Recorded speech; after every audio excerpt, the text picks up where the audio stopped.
আমি ৩৬ কোটি টকাৰে এই গলন্দিত এটা মথাউৰি বনাইছিলোঁ ৪.৫ কিলোমিটাৰ। এইটো ৰেডিমেড এম্বেংকমেণ্ট বুলি কয়, RMA বুলি কওঁ। এইটো আমি কৰি পেলাই জীয়াঢল নদীত খুব ছাকচেছ হৈছিলোঁ। জীয়াঢল নদীত ৬০ কোটি টকা খৰচ কৰি আমি RMA ষ্ট্ৰাকচাৰ বনাইছিলোঁ আৰু প্ৰত্যেক বছৰে যি জীয়াঢল নদীত মথাউৰি ভাঙে সেই মথাউৰি নভঙা হৈ গ'ল। গতিকে বুলন্দিৰ এই অঞ্চলটো অত্যন্ত গুৰুত্বপূৰ্ণ আৰু বানপানী পাহাৰৰ পৰা ঢল নামি আহে, গতিকে প্ৰায় ভাঙি যায়। গতিকে আমি RMA ৰাইট বেংকটোত বনালোঁ। এতিয়া আমি য'ত আছোঁ এইটো লেফ্ট বেংক, এইটো আমি ষ্ট্ৰং কৰিব লাগিব। এইটো PWDয়ে বনাইছে। এই বছৰ আমি বাৰিষাত পাৰ্কোপাইনৰ স্কিম অহাকালিৰ পৰাই খুব ষ্ট্ৰংলি কৰাই দিম আৰু বাৰিষাৰ পাছত আমি জিঅ' মেগা টিউব দুটাকৈ লে কৰি দিম।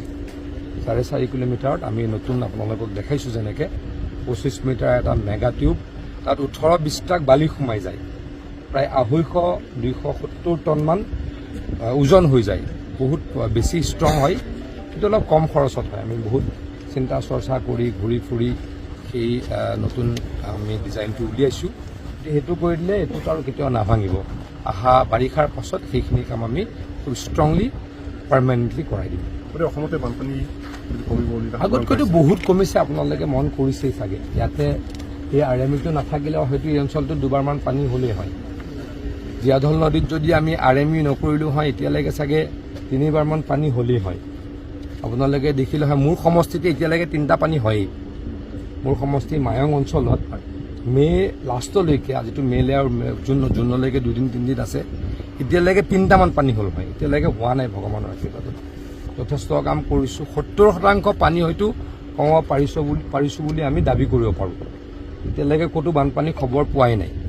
গতিকে আমি এই বছৰো প্ৰায় 250 কিলোমিটাৰ নতুন মথাউৰি বনালোঁ, যি কাম 90% হৈ গ'ল। অহা বছৰ আমি আৰু 260 কিলোমিটাৰ নতুন মথাউৰি বনাম বুলি প্লেন কৰিছোঁ। সেইখিনি আমাৰ ষ্টেট গভৰ্ণমেণ্টৰ আৰু ADB প্ৰজেক্টত প্ৰায় 50 কিলোমিটাৰ নতুন মথাউৰি আমি ধৰি থৈছোঁ। আৰু অহা বছৰ যদি নতুন মথাউৰিখিনি কৰিব পাৰোঁ, হিমন্ত বিশ্ব শৰ্মা ডাঙৰীয়াৰ চৰকাৰৰ দিনত অসমত আৰু উন্মুক্ত মথাউৰি ক'তো নাথাকিব, মানে আনএম্বেংকমেণ্ট এৰিয়া ক'তো নাথাকিব। সেইখিনি আমি এই বছৰে কৰি শেষ কৰি দিম। পৰৱৰ্তী সময়ত আমি এনেকুৱা কিছুমান পদক্ষেপ হাতত ল'ম, যিটো মই দেখালোঁ যে 4,500 কিলোমিটাৰ অসমত পুৰণা মথাউৰি আছে। সেই পুৰণা মথাউৰিত যদি আমি দুটাকৈ এনেকৈ জিঅ' মেগা টিউব লে কৰি দিওঁ, তাৰ ওপৰত মাটি উঠাই দিওঁ, অসমত আৰু মথাউৰি ছিগিব নোৱাৰে। মথাউৰি যি ব্ৰিজ হয়, যোৱাবাৰো আমাৰ 7টা-8টা যি ব্ৰিজ হৈছে, সেই ব্ৰিজটোও নাইকিয়া হৈ যাব। গতিকে হিমন্ত বিশ্ব শৰ্মা ডাঙৰীয়া দ্বিতীয়বাৰৰ কাৰণে মুখ্যমন্ত্ৰী হওক, অসমৰ ৰাইজৰ আশীৰ্বাদত আমি সেইখিনি কামো কৰিম। অসমৰ পৰা বানপানী একেবাৰে নাইকিয়া কৰিম, ৰাইজক প্ৰতিশ্ৰুতি দিব পৰা হৈ গৈছোঁ।